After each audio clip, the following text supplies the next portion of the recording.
ఉత్తరప్రదేశ్ ఎన్నికల ప్రచారంలో హైలైట్ గా నిలిచింది అఖిలేష్ డింపుల్ జంట. ఎన్నికల ఫలితాలతో సంబంధం లేదు. యూపీ రాజకీయాల్లో తమకంటూ ప్రత్యేక స్థానం ఉందని ఇప్పటికే నిరూపించుకున్నారు. డింపుల్ అయితే సెంటర్ ఆఫ్ అట్రాక్షన్ గా మారారు.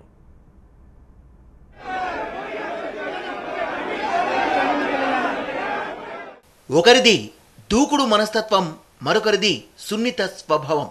అఖిలేష్ డింపుల్ల జంట ఎన్నికల ప్రచారంలో అందరినీ ఆకట్టుకుంది. డింపుల్ యాదవ్ చాలా సింపుల్గా ఉంటారు. సీఎం భార్య అన్న గర్వం ఆమె ముఖంలో కనిపించదు. అందుకే అన్నారు అఖిలేష్ తనకంటే తన భార్య ర్యాలీలకే జనం ఎక్కువగా వచ్చారని. ఓట్ల సంగతి పక్కన పెడితే యూపీ యూత్లో వీళ్ళిద్దరికీ మంచి ఫాలోయింగ్ ఉంది.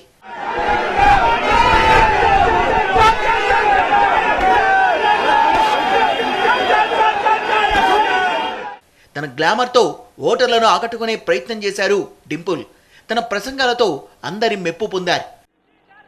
कि उत्तर प्रदेश को अपराध में नंबर 1 बनाने वाले जो झूठ बोल रहे हैं, मैं कहना चाहूंगी कि भाजपा के जो भी शासित राज्य हैं, चाहे वो मध्य प्रदेश हो, चाहे वो राजस्थान हो, चाहे वो पंजाब हो, चाहे वो छत्तीसगढ़ हो, चाहे वो महाराष्ट्र हो. ఎన్నికలకు ముందు ములాయం ఫ్యామిలీలో ఎన్నో గొడవలు జరిగాయి. ఆ గొడవల ప్రభావం ఓటర్లపై పడకుండా ఉండడానికి ఎంతో కష్టపడ్డారు డింపుల్. ముఖ్యంగా పెద్ద కోడలిగా తన బాధ్యతను చక్కగా నిర్వర్తించారు. తనకు పోటీగా ఉంటారని ప్రచారం జరిగిన తోటి కోడలు అపర్ణ యాదవ్తో కలిసి ప్రచారం చేశారు.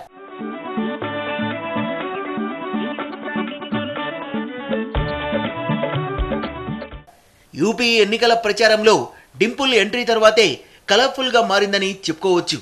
సమాజ్వాదీ పార్టీలో అఖిలేష్ తరువాతి స్థానం డింపుల్దే అని ఎన్నికల ప్రచారం నిరూపించింది. నేతాజీ ఎక్కడో చోట ప్రచారం చేశారు. ములాయం తమ్ముడు శివపాల్ జాడ లేదు. అంతా ఈ జంటే చూసుకున్నారు. మహిళా ఓటర్లను ఆకట్టుకోవడంలో డింపుల్ ముందున్నారు. మహిళల సమస్యలపై డింపుల్కు పూర్తి అవగాహన ఉందన్నారు అఖిలేష్. అందుకే తన ప్రసంగాల్లో ఆమె ఎక్కువగా మహిళల సమస్యల్ని ప్రస్తావించారు. ఇంకో విశేషం ఏంటంటే ఒంటరిగానే పార్టీ నిర్వహించిన ఎన్నికల సభలకు హాజరయ్యారు డింపుల్. సమాజ్వాదీ పార్టీ కార్యకర్తలు ఆమెను బాబీజీగా పిలుచుకుంటున్నారు.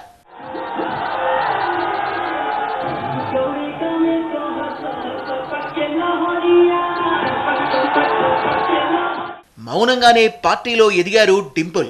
అంతేకాదు తండ్రి కొడుకుల మధ్య మాటలు లేనప్పుడు ఇద్దరి మధ్య సయోధ్య కుదిర్చింది కూడా ఆమె అని చెప్తున్నారు. సమాజ్వాదీ పార్టీ కాంగ్రెస్ పార్టీల మధ్య పొత్తుకు కారణం కూడా డింపులే అని జోరుగా ప్రచారం జరిగింది. ముఖ్యంగా ప్రియాంక గాంధీతో ఆమెకు చాలా సన్నిహిత సంబంధాలు ఉన్నట్లు చెప్తున్నారు. సీట్ల సర్దుబాటు విషయంలో కూడా వీళ్ళిద్దరూ కీలక పాత్ర పోషించారు.